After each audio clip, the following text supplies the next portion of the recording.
Couple of questions on the TB budget that you've laid out. My understanding is there's no agreement yet with the new testing regimes with the farmer organisations. Is that budget going to change? The final part of your question, Deputy Fitzmaurice? Is that budget going to change? Have you just decided and that's it? Listen, that's our allocation and projection at the moment. Obviously, as the year goes on, we manage the budget, and we can do, and every year so far as Minister, and indeed before I was Minister as well, revised estimates as the year would go on can happen across any budget line. But there has been a lot of good engagement between my own team and the TB Forum and farm organisations in relation to reaching an agreed outcome as to how we deal with that post over 36 months males and testing requirement for cows as well. I'm hopeful of a positive outcome and one that will be agreeable to both sides. And listen, if it requires any adjustment in the budget, I'll look at it. Right. On the beef and sheep part of it, in light of the sheep sector having had probably one of the toughest winters, and it looks like there'll be a lot of hoggets staying on or could be, before they're out of the system, that the spring lamb may be not as attractive. Is there a possibility, Minister, that some sectoral, say, budget for sheep extra would be brought in light of them?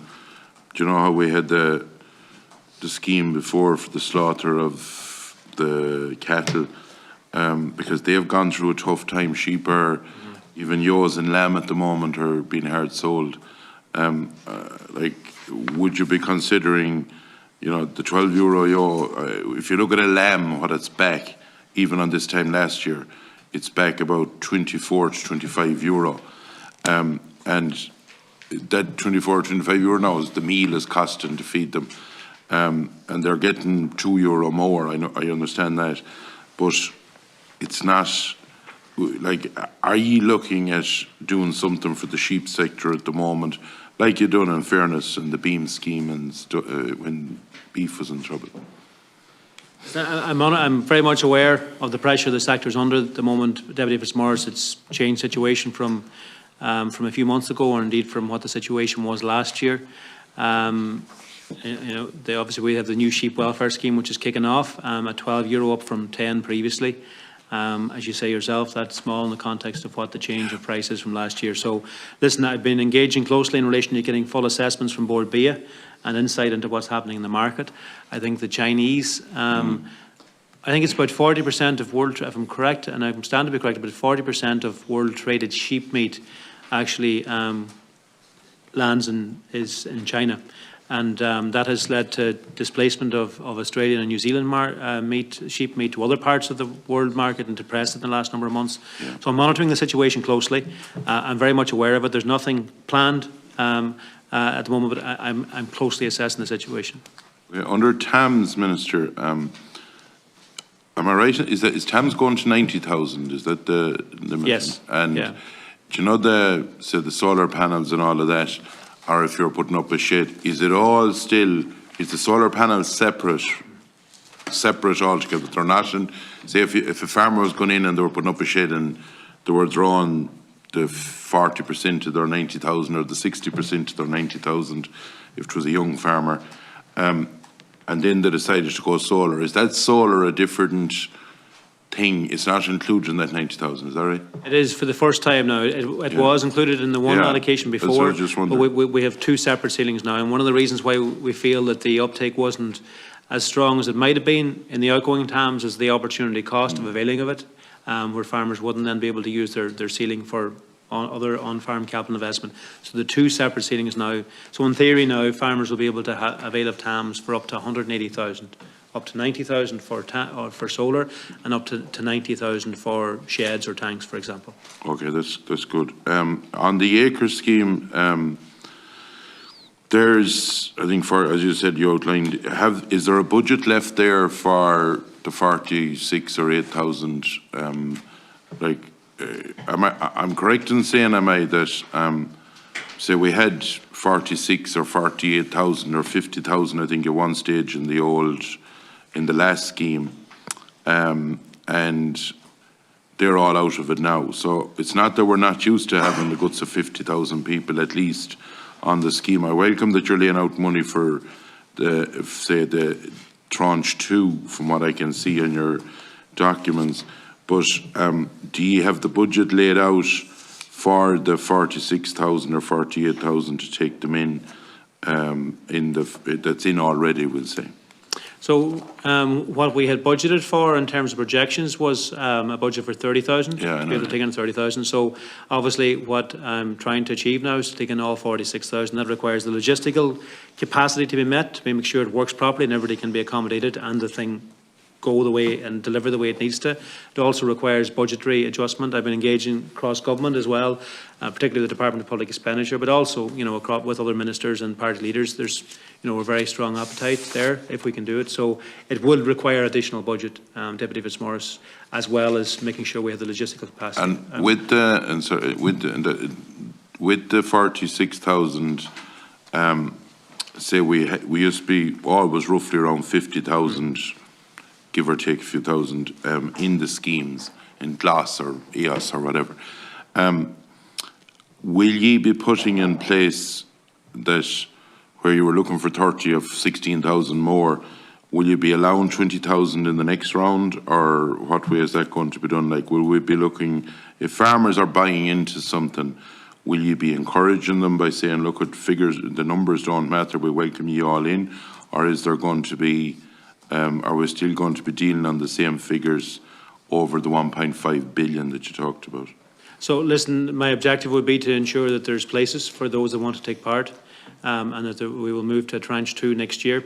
Obviously, if we do more this year, we have to engage around the budget, and also in order to achieve and ensure there's a place for everyone, I have to engage at government level to secure approval for that. So that is something I would seek to do, but it would be for down the road. On the forestry, I presume you agree that we're not going to spend damn all money this year by the time we get the go-ahead. Well, first of all, an application has to be put in. Then we're going to, what becomes of the, so there's a figure, a headline figure of 1.3 billion, but if we have to make an application, which I think is going to be another month before it's made on the state aid, and then it could take between 2 and 8 months, and just say it took 4 or 5 months, and then people have to go through applying, and we know what that is. Like, where is this budget going to be then if it's not being used for this year? I know that you're going to say that there's a preliminary budget for the ones that had planting up to them or given before the 31st to the 12th. Where is that budget? And on a note, Chair, I didn't see any dashboards coming in to us since in the new year. Christy, you might check that up for us. No dashboard has come in since for the new year to the members, which was a great help for us to be able to look at what was going on in the forestry. So listen, we've allocated the budget to be able to deliver on our targets. Obviously, we're coming from a low base, so we want to make real progress in that this year. A fair amount of the budget obviously is recurrent premiums for forestry already in the ground, so that's the most significant part of it. But then we have the new rates now available, and anybody that is planting now today can avail of the new rates, and there is you know, significant. Providing that an existing licence is provided an existing licence is there. Can it apply today, like? You can't. You can. We can't give a licence today. No. People can actually make the preparations and do a lot of the work. We're making sure we use the time to clear that there isn't any lost work time as such, but it does require a reorientation in relation to workflow.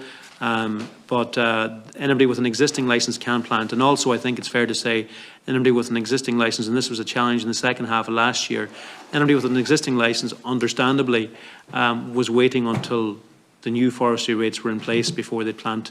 You know, the challenge last autumn was people wouldn't plant last autumn and be able to avail of a 15-year premium, which was 40 to 60 or 66% less than what's available now. So there's nothing available now. It's just that when we get going, there will be better available. Well, they're available now under the de minimis for people that are actually but planting. if you're a new person that wants to apply. Yeah. Just on the lime, when do you envisage this lime and how much a tonne is it going to be put out at? And on and look at say access to finance is very important. My understanding, and you might be able to explain this to me, generally these schemes are for 6 years in the access to finance. If a farmer wanted to buy a bit of land, I believe they're not allowed under it. Is there anything ever going to be done for 10 years that should help them in the sector to be able to, maybe for a 10-year period, and that they could buy a bit of land in it? Why is it restricted to certain things? Well, it would have to work, I mean, it has to work within state aid rules and that type of requirement in the first instance. I don't believe it can. I'm not an expert in the technicality. I don't believe it can apply to that. Obviously, the key objective then is to try and make sure that we're promoting investment, making farming more efficient, and backing farmers in that regard. And that's what the schemes are designed to do. And then there are specific response as well to challenges that are there. Obviously, the challenge around Ukraine at the moment, the challenge around Brexit previously. So it's a balance between working within what's allowable under the rules, Deputy Fitzmaurice, and also targeting it at what's going to deliver the biggest outcome. In relation to Teagasc budget, I presume you're going to put an emphasis on making sure that there's plenty of research done, because some of the initial figures, I believe, in cows that they're doing, in fairness to them, is a way less than what the EPL of shouting about down through the years. And you make sure that the whatever research budgets are required, like we need to get up to the speed of stuff fairly quick, because there's a lot of figures being used as default on our inventory or on our climate stuff that would be used out of other countries, which isn't a help to us. And on the fisheries, and look, I'm not going to go saying I'm an expert on fisheries. Could you explain one thing to me? Some of the fishermen that took the funding to get out of fishing, one of the things that was in it, and I just kind of fathom this, was that you had to basically cut up the boat or destruct the boat. Why would that be? That, like, surely there's some part, be it South Africa or somewhere, that should be better, someone paddling it somewhere than just cutting up a fairly good, maybe a good boat. Why is that clause in it? So the point before the fisheries one was The Teagasc. Teagasc, yeah, absolutely. In relation to research, and they're driving investment into that, and they're doing a lot of good research. In terms of soil carbon capture, being able to measure it, and also in relation to food additives or feed additives, etc. So then, in relation to the decommissioning scheme, the experience had been in the past, and I understand the point you're making. It was my initial reaction as well. In the past, where there have been decommissioning schemes launched, and there wasn't a requirement to decommission the boat. In many cases, boats weren't decommissioned and became problems in years that went past. In many cases, clogged up harbours and were left there, leading to a cost for the state then to have to come in and actually deal with them down the line. And I believe that was part of the rationale behind actually having to decommission the boat. And one last thing, and this is a bit away from this, but it's ferociously important to us. Is it correct in saying that at Cabinet yesterday the part one of the LUCF was brought into Cabinet, or was that brought in yet? And when are we going to get our eyes on what's in that? We expect the first part of the land use review to be published pretty soon. I expect the next couple of weeks. Was it brought to Cabinet yesterday? We did discuss it at Cabinet yesterday, obviously, to be and it should be published in the next couple of weeks, and it'll be moving to part two. Okay, thanks, Minister. Thanks.